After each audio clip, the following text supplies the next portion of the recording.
포이맨 칼럼. 접붙여진 두 생명. 오늘은 로마서 11장을 중심으로 접붙여진 두 생명에 관해서 묵상하고자 합니다.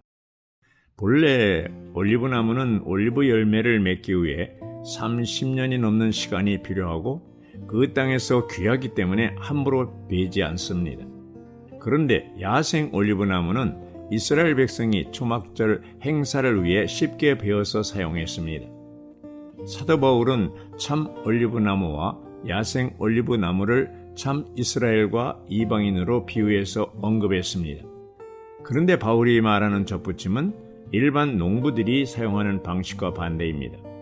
정상적인 접붙임은 야생 올리브나무에 참 올리브나무 가지를 접붙입니다. 그러나 바울은 참 올리브나무에 야생 올리브나무 가지를 접붙인다고 말합니다. 야생 올리브나무는 땔감이나 지팡이 정도로밖에 사용되지 않았기 때문에 가치 없는 나무입니다. 바울은 로마 성도들이 본래 어떤 위치에 있었는가를 알리기 위해서 올리브나무를 예로 들었습니다. 11장에서 올리브나무는 유대인들을 가리키고 야생 올리브나무는 이방인들을 가리킵니다. 접붙여진 두 생명. 바울은 로마서 11장 17절부터 24절에서 접붙여진 두 생명에 대해서 언급하고 있습니다. 바울은 전혀 다른 종류의 나무가 아닌 두 올리브나무의 접붙임에 대해 말하고 있습니다. 하나는 참 올리브나무이고 다른 하나는 야생 올리브나무입니다. 접붙여지는 생명은 서로 유사성이 있어야만 가능합니다. 예를 들어 복숭아와 바나나는 유사성이 없기 때문에 불가능합니다. 사람은 하나님의 형상과 모양에 따라 창조되었기 때문에 하나님의 생명과 접붙여질 수 있습니다. 비록 사람이 하나님의 형상과 모양에 따라 창조되었지만 하나님이 사람 안으로 접붙여지기 위해서는 하나님도 인성을 입으셔야만 했습니다. 그리하여 2000년 전에 하나님께서 육신을 입고 이 땅에 오시게 된 것입니다. 로마서 11장 17절에서 바울은 로마 성도들이 야생 올리브 나무이었다가 접붙임이 되어 참 올리브 나무 뿌리의 진액을 함께 받는 자 되었다고 말합니다. 접붙임은 생명에 속한 것입니다. 쓸모없던 야생 올리브나무 가지가 참 올리브 나무에 접붙여진다는 것은 하나님의 신성한 생명과 연결된 것을 의미합니다. 그것은 타락한 생명으로 살던 로마인들이 신성한 생명이신 그리스도와 연결되는 것을 말합니다. 많은 이방인들이 거듭남이 없이 그들의 이방 종교에서 기독교로 개종했습니다. 그들은 결코 참 올리브나무이신 그리스도와 접붙여지지 않았습니다. 결국 그들에게는 신성한 생명이 없이 기독교로 개종한 것입니다. 유대인들과 이방인들 가운데 있는 참된 믿는 이들은 전부 이 참 올리브나무에 접붙여졌으며 이 나무에는 그리스도와 그분의 믿는 이들 모두가 포함됩니다.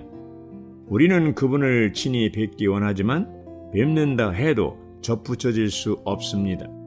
그리스도는 우리 안에 들어오시기 위해 죽고 부활하신 뒤 생명 주는 영이 되셨습니다. 우리가 주 예수님의 이름을 불러 그분을 영접할 때 그분은 우리 안으로 들어와 두 생명이 한 생명이 되었습니다. 접붙여진 후에는 더 높은 생명인 신성한 생명이 더 낮은 생명인 타락한 생명의 소극적인 면들을 삼켜버립니다. 신성한 생명은 하나님에 의해 창조된 사람의 죽어있는 기능을 부활시키고 높이 올립니다. 신성한 생명과 사람의 생명이 접붙여졌기 때문에 신성한 생명 안에 있는 부활 능력이 사람의 생명을 높이 올립니다. 두 생명이 한 생명이 됨. 두 생명이 한 생명이 되는 것을 묘사하기 위해 바울은 접붙임을 예로 듭니다.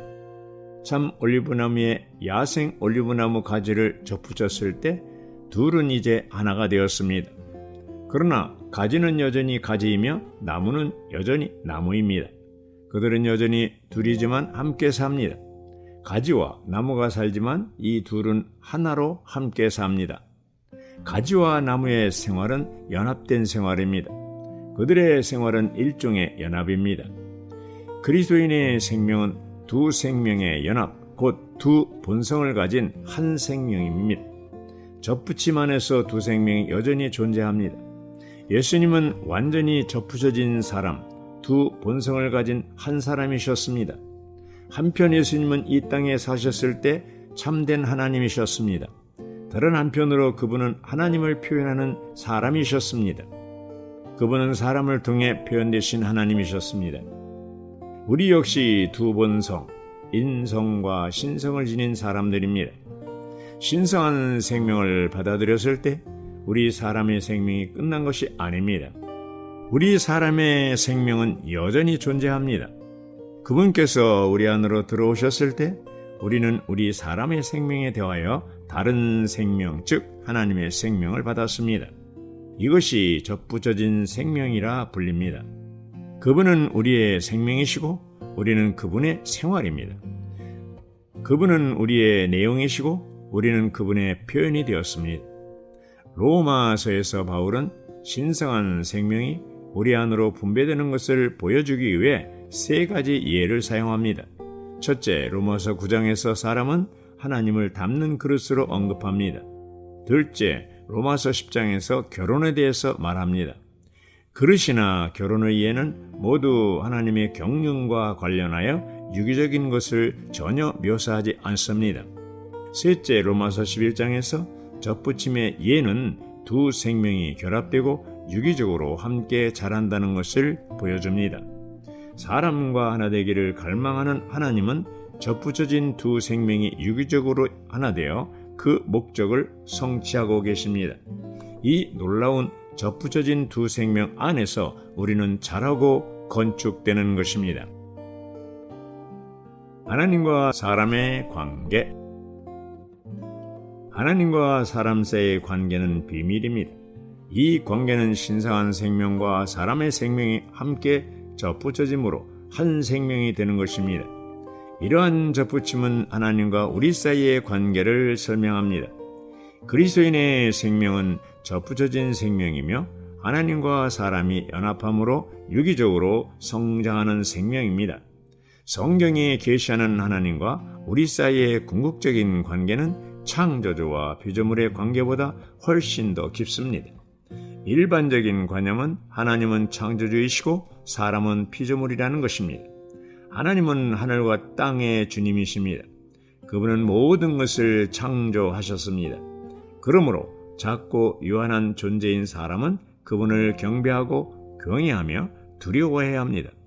그분은 전능하신 분이시고 사람은 약하고 깨지기 쉽기 때문에 하나님을 신뢰하고 의지해야 합니다. 사람은 시험과 고난이 있을 때마다 하나님께 도움을 요청합니다. 하나님께 이렇게 구하는 것은 사람 안에 본래부터 계시기 때문입니다. 사람과 하나님의 관계에 대한 이러한 관점은 성경적일지는 모르지만 비상적입니다. 성경의 계시에 따른 하나님과 사람의 관계는 사람의 타고난 관념을 훨씬 뛰어넘습니다. 하나님과 사람의 관계는 그분께서 우리와 유기적인 관계를 가지시는 것입니다. 이러한 것이 그리스도인의 삶의 참된 묘사입니다. 참 포도나무이신 주 예수님은 우량한 나무이십니다. 어느 날 우리는 믿음에 의해 은혜로 말미암아 그분께 접붙여졌습니다. 이것은 이제 우리에게 더 이상 하나의 생명만이 있는 것이 아님을 의미합니다. 우리의 삶은 이제 하나로 접붙여진 두 생명에서 비롯됩니다. 하나님의 주된 목적은 그분 자신을 사람과 하나 되게 하시고 사람을 그분과 하나 되게 하시는 것입니다. 하나님은 신성한 생명과 사람의 생명이 함께 결합되어 한 생명이 되기를 갈망하십니다. 교환된 생명이 아님. 많은 그리스도인 교사들은 그리스도의 생명이 교환된 생명이며 우리가 더 좋은 생명을 얻기 위해 자신의 가련한 생명을 버려야 한다고 가르칩니다. 접붙임의 각도에서 볼 때 이러한 교환된 생명에 대한 가르침은 틀린 것입니다. 우리 그리스도인의 생명은 교환된 생명이 아니라 접붙여진 생명입니다. 이 두 생명이 유기적으로 연결되어 한 생명과 함께 자랍니다. 그들의 주장은 갈라디아서 2장 10절을 인용하여 교환된 생명을 전파하는 것을 지지합니다. 그러나 그들은 앞부분만 말할 뿐입니다. 나는 그리스도와 함께 십자가에 못 박혔습니다. 그들은 그들이 이미 십자가에 못 박힌 것이 그들의 생명이 끝난 것으로 여깁니다. 그러나 성경의 계시에 따르면 십자가에 못 박힌 것은 끝난 것이 아닙니다. 왜냐하면 못 박혀 죽은 것은 부활을 가져오기 때문입니다. 십자가에 못 박히는 것은 부활의 조건입니다. 갈라디아서 2장 20절은 나는 그리스도와 함께 십자가에 못 박혔습니다로 끝나지 않습니다. 2절은 계속해서 이렇게 말합니다. 이제 내가 육체 안에서 사는 생명은 나를 사랑하시어 나를 위하여 자신을 버리신 하나님의 아들의 믿음 안에서 사는 생명입니다. 한 면에서 나는 십자가에 못 박혔습니다. 이지만 다른 한 면에서 이제 내가 사는 생명입니다. 우리 거듭난 사람은 이미 옛 나가 못 박혀 죽었고 새 나가 거듭났습니다. 옛 나에 대해 말하자면 바울은 더 이상 내가 아니라고 말합니다.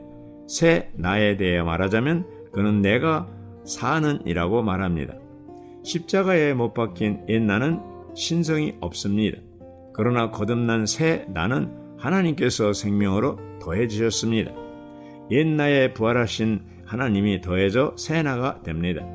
우리는 교환된 생명을 사는 것이 아니라 접붙여진 생명을 살고 있습니다. 주님과 연결되어 자람. 로마서 6장 5절은 계속해서 우리가 그분의 죽음과 같은 모양 안에서 그분과 연결되어 자랐다면 또한 그분의 부활과 같은 모양 안에서도 그분과 연결되어 자랄 것입니다 라고 말합니다. 헬라어로 그분과 함께 연결되어 자랐다면 이라는 표현은 유기적인 연결을 암시합니다. 그 의미는 아주 풍성합니다. 이것이 로마서 6장 5절에서 의미하는 바로 그런 종류의 연결 안에서의 자람입니다. 우리는 주 예수님께 접붙여졌고 이제 그분의 생명과 풍성을 공급받습니다. 우리가 그분을 누릴 때 성장이 일어납니다. 이 연결은 두 개의 죽은 나무 조각을 함께 붙여 놓는 것과 같지 않습니다. 그것들은 아무리 서로 가까이 두어도 함께 연결되어 성장하지 않습니다.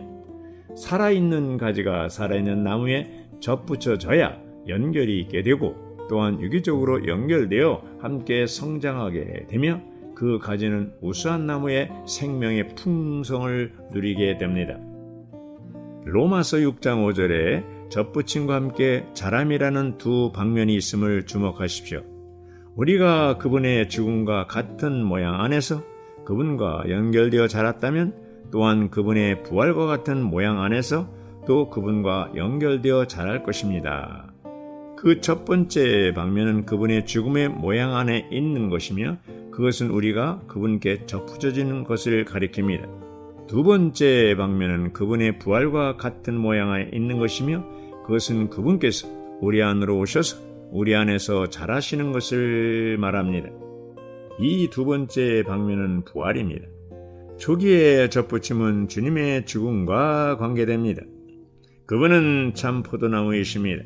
그분은 십자가에 못 박히실 때 철저히 잘리셨습니다. 이제 그분의 잘린 상처는 회개하는 죄인들을 기다리고 있으며 생명 주시는 영이신 그분은 우리 안에서 운행하시면서 우리의 존재를 살피시고 우리에게 빛을 비추셔서 우리가 회개하게 하십니다.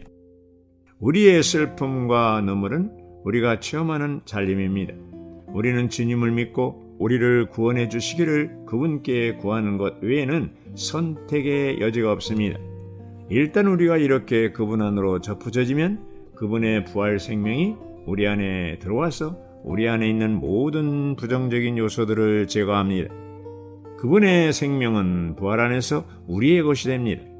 그분은 창조 때 우리에게 주어진 본연의 기능을 향상시키시고 풍성하게 하시며 강화하시고 심지어 우리의 전 존재를 적시십니다.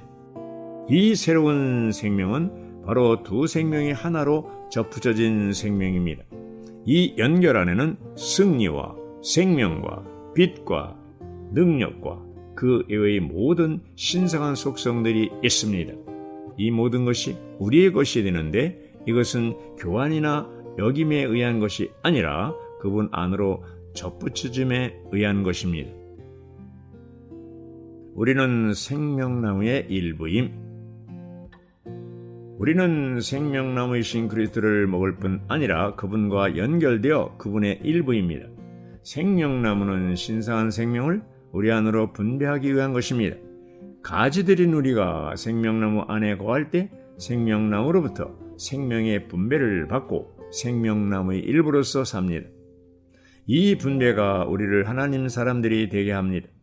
우리가 생명나무의 일부로서 산다면 선과 악이 아닌 생명을 취할 것이고 옳고 그름에 따라서가 아니라 생명과 죽음에 따라서 일들을 분별할 것입니다. 생명나무이신 그리스도는 우리에게 생명이 되시는 하나님의 재현이시고 그리스도 안으로 접붙여진 우리는 유기적으로 그분께 연결되었습니다. 그러므로 우리는 생명나무의 일부입니다. 생명나무의 일부가 되려면 반드시 계속 생명나무에 붙어 있어야 합니다. 접붙임의 결과. 접붙임의 결과는 무엇입니까? 더 좋은 나무의 진액이 접붙여진 가지에 공급될 때 모든 부정적인 것들이 제거됩니다. 그러면 그 가지의 원래 기능이 복원되고 강화됩니다. 그리스도는 하나님께서 우리에게 주셨던 원래 기능을 높아지게 하시고 강화하시며 풍성하게 하십니다. 이렇게 해서 자연스럽고도 자동적으로 우리의 전체가 적셔지고 변화되며 놀라운 열매가 산출됩니다. 신성한 생명이 우리 안에서 운행함으로써 우리를 변화시키고 같은 형상을 이루게 할 때 우리 안에 있는 부정적인 요소들을 배출합니다. 신성한 생명은 우리 안에서 운행함으로써 부정적이고 타고난 것은 무엇이든지 점진적으로 제거합니다. 신성한 생명은 또한 우리를 부활시킵니다. 하나님께서 창조하신 것은 무엇이든지 좋습니다. 하나님은 그분의 창조물을 포기하지 않으시고 신성한 생명의 부활 능력으로 복구하시고 복원하실 것입니다. 신성한 생명은 부정적인 것들을 배출하는 동안 하나님께서 원래 창조하신 것을 부활시키는 일을 합니다. 우리가 구원받기 전에 우리의 생각은 둔했고 감정은 치우쳐져 있었으며 의지는 온당하지 않았을 것입니다. 그러나 우리가 주님을 접촉하고 체험할수록 우리의 생각은 더 분명하고 맑아지며 감정은 합당하게 안정되고 의지는 조정됩니다. 이것은 우리의 타고난 성격이 아니라 부활을 거친 성격입니다. 그리스도인들은 천박한 성격을 가져서는 안 됩니다. 우리는 어디에 있든지 가장 고상한 성격을 나타내야 합니다. 왜냐하면 우리의 타고난 기능이 신성한 생명에 의해 높이 올려졌기 때문입니다. 이것을 온전히 점하려면 우리는 우리 안에 있는 신성한 생명을 계속해서 접촉해야 합니다. 아멘.